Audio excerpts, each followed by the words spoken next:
Kasi yun ang unang pinalulutang. Kaya daw ninyo pinilit na makuha ang Senate majority. Kasi parang preparasyon nga raw ho, kung may akyat na sa Senado ang impeachment complaint. Hindi, matagal nang maraming reklamo kasi. Unang-una, si Ping Lacson ayaw niyang magtawag ng... Isa pa yun. Ng Hearing ng Blue Ribbon, ipagpatuloy. Isip-isipin mo naman ang mga tao, halos siyam na buwan ang naghihintay. Kinuha niya yung tungkulin na yon, ang pananagutan na yon. Ang gusto pa niyang mangyari, bago daw siya mag-hearing, pipirma kami doon sa kanyang partial report. Na marami nang naiinis. Kaya kita mo, maski sila ay nang pumirma. Oo nga. Yung majority. So, maraming disgusted na sa kanilang ginagawa. Sa panig ko din, hindi lamang yun eh. Yung mga panukalang batas ko, hindi umuusad eh. Sa kanila, puro sila na lang. Kaya makikita mo, sila na lang ang nagdidepensa, nag-i-sponsor ng mga bill nila. Kasi sila yung nauuna eh. Puro na lang yung puro ganun, na puro, hindi mo na malaman kung paano na maayos ang problema ng bansa. So para sa inyo, isang dahilan ho yun kung bakit... Alam ba, unahin pa nila yung autism, yung ganyan. Akala mo naman yun, ala nang makain ng buong Pilipinas yung autism. Hindi ko naman sinasabing hindi importante yun. Opo. Kaya lang... I-priority. Sus, yun daw ang tawag din, yung feeding program sa ganito. Okay din naman yung feeding program sa mga eskwela. Bakit yung mga bata lang? Paano yung matatanda at maraming taong nagugutom? Hindi ba ito yung unahin natin? Paano yung sinabi ko na gusto ko 200 kilowatt hours ng kuryente, i-substitute natin sa lahat ng mga subsidy na yan? Nawawalang visa lang yan, nalulustay lang ang pera, ganyan-ganyan. Tanggalin natin ang 12% VAT ng ganito. Wala. Itong mga importante, yun ang hindi nila... Hindi schedule. Siguro, konektado sila sa mga oligarch siguro. Kaya marami na rin ayaw din eh. Gusto nila yung puro sa kanila lang, ganito. At pagka magpi-privilege, gusto silang lahat. Ako pag nag-privilege, alas 9 na ng gabi. Ating gabi. Paano hindi ka naman? Alam mo ba nung yung Lunes na yun, yung makasaysayang Lunes na yun, palagi yung natala sa kasaysayan. Ayaw po, natala talaga sa kasaysayan po yun. Magmula nung Philippine Assembly, alam mo yung Philippine Assembly noon unicameral lang ating Senado eh. Assembleya pala. Wala pang nangyari. 1960 ata yun. Wala pang nangyari na ang isang senador, incumbent senator, hinabol ng NBI, kamuntik nang nahulog sa, alam mo yung hagdanan namin, napaka-steep eh. Kapag hindi ka maingat doon, ay sus, kaya nga nadapa si Senador Bato eh. Hindi isa. Palagi ko labil, alam mo nung, nandun sila eh. Meron kasi kaming, meron kaming palikuran sa likod ng session. Doon ako palaging dumadaan. Pupunta ako sa kubeta, yung masikip na lagusan na yon, papunta doon sa comfort room ng nandun lahat ang mga NBI. Kumakain, siguro gutom sila, may hawak lahat ng sandwich. Magagalang naman sila. Good afternoon po. Good afternoon ako. Pero, gusto ko ba't nandito kayo? Nakaharang na pala sa dadaanan, Ngayon lang nangyari sa kasaysayan ng Senado, hinabol ang isa sa amin. May hawak-hawak na warrant of arrest na hindi naman ipinakita. Bakit pinayagan? So, teka lang yung warrant of arrest na yun. Ano sinasabi ng mga magagaling na mga... Hindi kasi maraming pinag-uusapan ngayon. Teka lang, ang una pong tanong, dapat pa talagang arestuhin si Senador Bato? Kasi mula noon, hanggang ngayon, wala talaga makapagsabing, meron ba talagang lehitimong warrant para kay Senador Bato? At yun bang warrant, sabihin na natin, galing sa ICC, kikilalanin ba yun dito sa atin? Kasi meron ng desisyon ukol sa warrant of arrest na yun, di ba? Nang ipinalabas ng International Criminal Court. Bagamat hanggang ngayon, questionable yung ICC warrant, Sen. Yung warrant, in-issue ng ICC. Opo. Okay. Kaya lang, palagi nating sinasabi, yung ICC ay hindi na natin kinikilala dahil hindi na tayo miyembro. Opo. Okay? Pangalawa, meron na tayong domestic law na siya yung kumokover sa mga ganyang klaseng krimen na yan din ang nire-recognize na mga krimen ng ICC. Halimbawa, itong mga crimes against humanity, Yes po. Genocide yan. Opo. International crimes, War mga crimes, ganito. yes po. Ito yung Republic Act 9851. Mhm. Ngayon, ang ICC kasi is the court of last resort. Sinasabi namin ganun. Palaging, yung mga abogado palagi lang siya. The ICC is a court of last resort. Opo. Kasi ang principle niya, yung hindi sila pwedeng pumasok kapag ka ang isang domestic judicial system ay functioning. Ibig sabihin, nakahanda sila, gumaganap ng tungkulin, able and willing to do their job. Yun naman ang kondisyon ng ating mga korte at ng ating mga piskalya. Hindi naman nakasara ang ating mga korte. Ang totoo niyan, sinabpi na nga si Senator Bato ng CIDG. Yes po. Ibig lamang sabihin, meron ng active case against him. Oo. Kasi sinabpina na eh. Oo. Siguro nahalata nila, i-withdraw natin ang sabpina para maipakita natin na Nawala. wala pang... Aha. sabi ko nga, Pwede.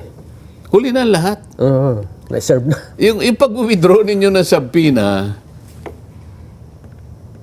is not tantamount to terminating the case. Wala, nandun pa rin ang kaso eh. Sinabi na sasagutin ko kayo in proper time. Kaya lang hinahabol-habol kasi ako nitong mga NBI. Hindi siya pwedeng pumasok, sabi namin, dahil wala ka na sa ano eh. Wala ka na sa hulog eh. Paano ka mag-i-issue eh? Wala na nga tayong treaty. Maski nga doon sa batas na yun, sinasabi nga roon, kailangan dumaan ka sa isang domestic court. Hindi naman automatic yung RA 9851 ako mo sinabi niyang kapag meron ng isang international court na nag-iimbestiga, pwede nyo siyang Isuko. i-surrender Oo. o kaya i-extradite. Opo. Pero hindi automatic yun eh. Sabi niya, in accordance with the extradition laws and treaties.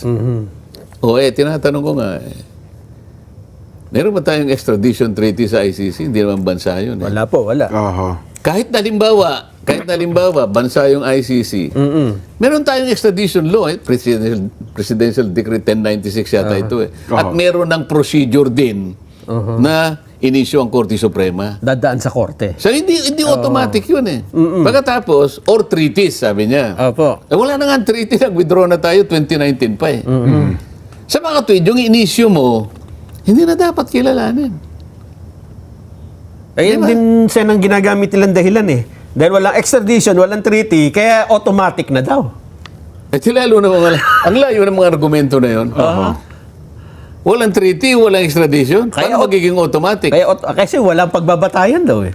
Wala nga pagbabatayan. Saan makukunin ang legal basis? Doon sa Wala ICC na nga mismo. eh. ICC is operating under the principle of complementarity. Aha. Kung nagpapunksyon, Yung ang dapat korte. nilang ginawa, dito nila dinimanda. Bakit kasi nagkukumahog na kailangan dalin pa siya ron? Aha. Kapag kinuha mo si Bato ngayon, Opo. kagaya ng sinasabi ng 4 na kasama ko, nag-file sila ng resolution eh. Yes po. Na kailangan si Bato will voluntarily surrender. Yes. Alam naman nila, kapag nakuha siya ng NBI, he will be handcuffed. Opo. He will dump on a plane. And he will vanish to the Netherlands. Yes. Parang ginawa kay Digong. Oo. Yan, hindi ko. Oo. Asan ang domestic remedy magagawa niya? Wala na. Kung ano nangyari kay Digong, ganun din mangyayari sa kanya. Huwag na tayo magbulahan. Imbes na tanungin nila, anong ginagawa ni Trillanes doon? Ba't siya yung nagseserve ng warrant of arrest? Ba't hindi nyo pinakita yung warrant of arrest? Ba't tayo nyo ipakita yung mga communication between the ICC, Interpol, PCTC, and blah, blah, blah? Ba't tayo nyo ibigay? Highly irregular. Ba't nyo hinabol yung tao? Oo. Kasi daw, sabi ata ng Senador Bato, pagka may warrant, hinahamon niya ata si Trillanes na Palagay mo nang hinamon ka. siya ang magdala ng warrant sa Senado. Oo. Pero hindi niya sinabing Hindi niya sinabing, ikaw ang maresto sa akin, nahamon lang kita. Oho. Oh. At saka bakit pinayagan ng NBI? Hindi naman authority yon, di ba? Oho. Kaya nga gusto ko malaman, nasaan yung communication mula sa PCTC na ikaw ang dineputize? Kailangan, alam mo sa yung PCTC, merong isang opisina dyan, yung secretariat ng PCTC, kung tawagin National Central Board yat or whatever, NCB. Opo. Ang chairman yan ay yung PNP chief. Ganun ho ba? Oo, ang member lang ang NBI, ang Bureau of Customs, at saka ang commissioner ng BIR. Pero yung chairman PNP. PNP pa rin talaga chairman. O bakit yung PNP hindi si chairman? Ibig sabihin, ang PNP, sinabi niya kay NBI director, matibag ikaw nang pumunta ron. Utusan mo si Trillanes? Kasi nung kay Pangulong Digong, ang ginamit talaga nila si IDG, di ba, sa part po ng PNP. Wala rin communication. Ayun.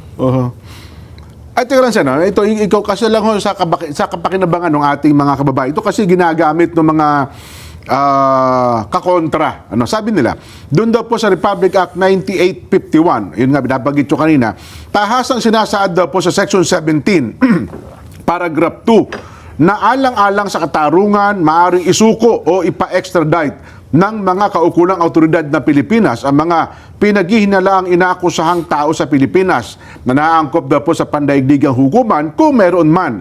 Pinahintulutan ng batas na ito ang pakikipagtulungan daw po sa mga pandaigdigang tribunal kahit umatras na ang Pilipinas mula sa kasunduang nagtatag ng mga ito. Yun ang pinupunto nila, Sen.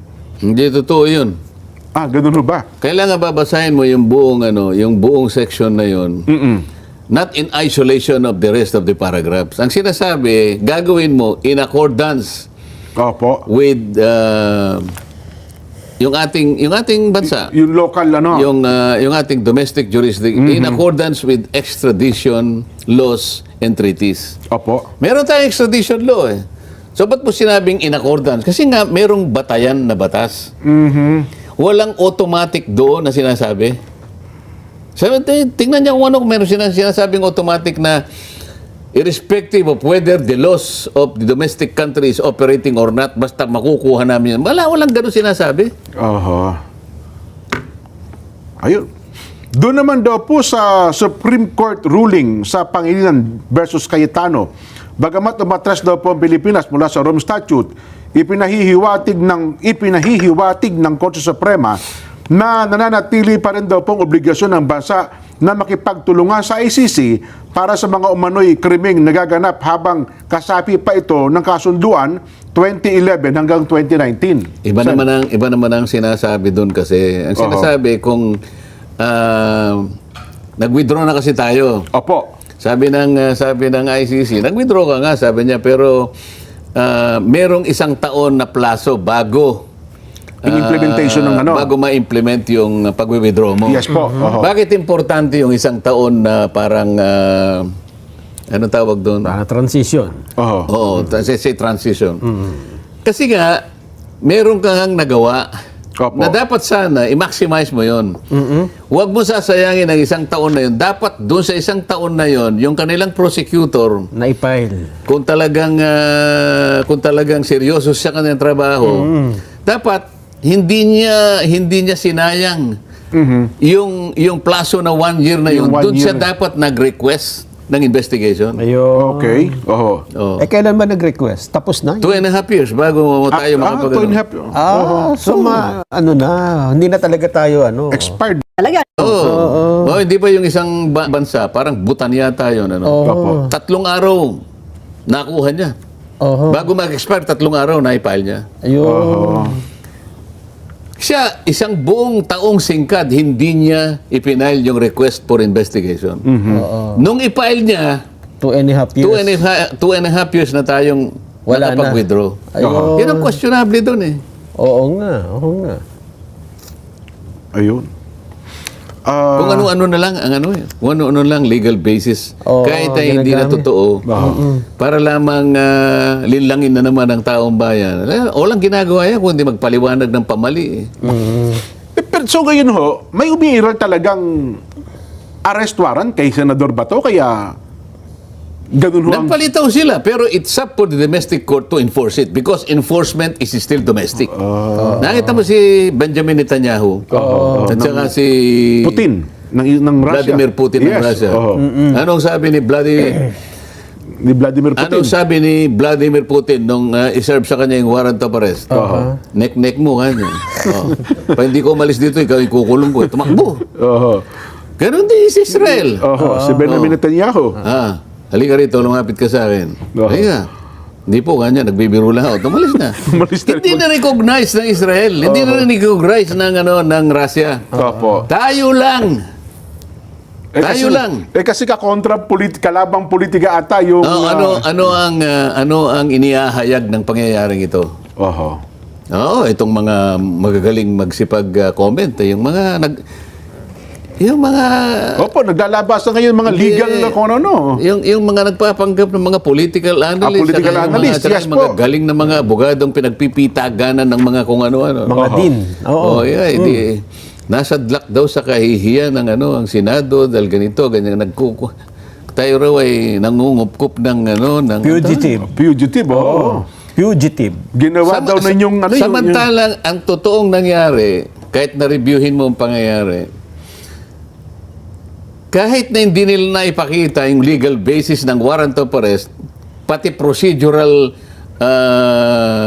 matters ay hindi naman sinunod, nagamit ng ICC ang kanilang overreach para lang i-weaponize ang mga kalaban ng gobyerno para sa pahiyain ng Senado.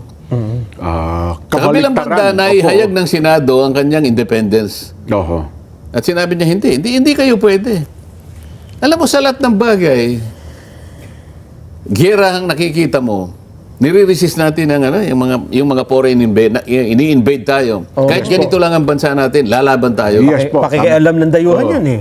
Lahat ng uri ng pakikialam. Pero ito, ang linaw na pakikialam. Pero marami sa ating mga kababayan ang yumakap pa sa kanila. Yun ang nakakahiya, yung mga ganong klaseng tao. Imbes na ang usigi ng NBI, ang inusig pa yung usaan namin eh. Yun na nga po. Yung tao, ginagawa lang kanyang tungkulin eh. Di ba? At ang pinaka-latest ipinag-utos ng ombudsman ngayon na suspendido ang inyong Sergeant at Arms sa si Mau Aplaska. Ano ang basis niya? Yun daw pong nauna siya nagpaputok doon sa Senado. Binaliwala niya yung presumption of regularity sa pagganap ng tungkulin ng isang public servant. Ano ba ang trabaho ng USAA? Depensahan po kayo, siyempre. buong Senado. Security. Enforcement function. Opo. Regular ang ginawa niya. Sino ba kayo? Sabi niya ngayon, ayaw nilang NBI, umalis kayo rito kasi pinagbabawal kayo sa premises nito. Pinagbababa ng armas. Magkano kayo ng armas? Hindi, ganyan, nagpaputo. Yun ang yun ang trabaho yun ang talaga protocol niya. Bakit si Matibag at mga NBI na pumasok sa bulwagan ng Senado, wala siyang ginawa. Diyan makikita po ninyo kung paano ang pagkakaiba, yung totohanan na pagpapatupad po ng ating mga batas. Bakit si Trillanes pumasok doon, nagwawagayway, nagseserve ng warrant of arrest, hindi man lang pinahuli ng ombudsman? Pinailan ba? Wala po. So yun pala, pwede bang questionin yun? Kasi parang, kailan ba ang implementasyon ng suspension? Kaya sinasabi ko sa inyo, questionin mo. Kaya ko sinasabi na. Di ba? Kasi kung ganun pala ang ginawa niya, binugbog nila yung isa sa miyembro ng usahan namin. Nakano na sa simento, sinipa pa eh. Ayun, tsaka dinadala pa po sa Meron sasakyan bang sinabi ang ombudsman para suspendin lahat yung gumawa ng ganun? Ilang pinasok kami. Mali na yun eh. O ano sabi ni Matibag? Hindi naman po kami gagawa ng ganun. Ibig sabihin, yung paglusob sa amin, kung hindi po kami nakipag-coordinate sa leadership. Ibig sabihin, si SP Soto. Sinabi niya yun, ha? Sana wag niyang itanggi sapagkat narinig ng mga kasama ko. Pero ano ba sinabi niya? Hindi ko naman, nag-coordinate sa niya sa akin, pero hindi ko niya alam na magkakaroon ng paghuli kay Senador Bato. Hindi niya alam na dadating eh. Hindi daw niya kasi alam na darating si Senador Bato. Hindi mo alam na talagang pinakakabantay-bantay mo yung araw na yun sapagkat nararamdam mo na baka may mangyari nga. Kaya para makasiguro ka, sige, nandito lang kayo, magbantay kayo. Oho. Be vigilant. Siyempre, para makasiguro tayo. Oho. Kaya nga masakit ang loob eh. Oo, di ba? So, ibig sabihin, meron na rin silang hint na darating talaga si Bato sa araw na kasi nagdatingan yung NBA. Kung wala silang hint, edi wala silang Wala ganun. silang hint, pero kailangan nag-double sila. Effort. Hindi nila pwedeng, hindi sila pwedeng mag-lower na. We Opo. cannot take it for, we cannot take this lightly. Oho. Dito nakasalalay ang ating pamumuno Ang ating sa leadership, Senado. ang kanilang leadership. Oho. Baka kung tayo medyo lumog-luwag na ito, tumagilid tayo. Oo. Ayaw nila yon. Pero hindi totoo na mayroong Senate coup. Ito'y nangyayari sa buhay ng Senado. Yes. Anytime, any day, totoo it could yan. happen. Oho. Ang minority, wala nang ginagawa. Lalo na kung alam nila na sila ay na tumatagilid sa paggawa ng mga batas. Siyempre na may pagka-disgusto na rin. Palagi nilang nilalayon, palagi nilang nilulunggati, sabi nga ni Yes Nelson. po. Ninanais talaga nila yan. Sana makuha natin para yung mga bills natin, tayo naman ang maunang makapagpa. Ma-overturn yung Pero leadership. sasabihin nung isa, a Senate coup, sabi niya. Oho. Like, a Senate coup, like rebellion, Rebellion is a continuing crime. according to jurisprudence, is a continuing crime. Naku, delikado pa pala kayo dyan. Oho. Saan ka naman nakakita ng... Para bang merong isang jurisprudence na nagsabi na pinagkumpara yung Senate coup at saka yung... Unang-una, walang Senate coup. Yung pag-takeover ng leadership Ng leadership, opo. is a common occurrence. Nangyayari talaga yun. Totoo. At sila, alam din nila na talaga nangyayari talaga Alam yun. nila yun. At walang illegal doon. Walang illegal doon. Hindi rin yun- Bakit niya ikukumpara? Ngayon, tanong mo sa kanya, asan ang jurisprudence na ikunumpara yung takeover ng leadership Sa coup. sa Rebellion. Isang rebellion. Meron sinabi ang jurisprudence that rebellion is a continuing crime. Pero hindi niya kinumpara sa Sa pagpapalit ng Senado. liderato sa Senado. Iba yung coup sa gobyerno. Doon lang magaling yung isang yun, sa kagaganon eh. Ganun ho ba? Nagpo-post ng ganun-ganun, hindi naman niya naintindihan ang pinopost niya. Oho.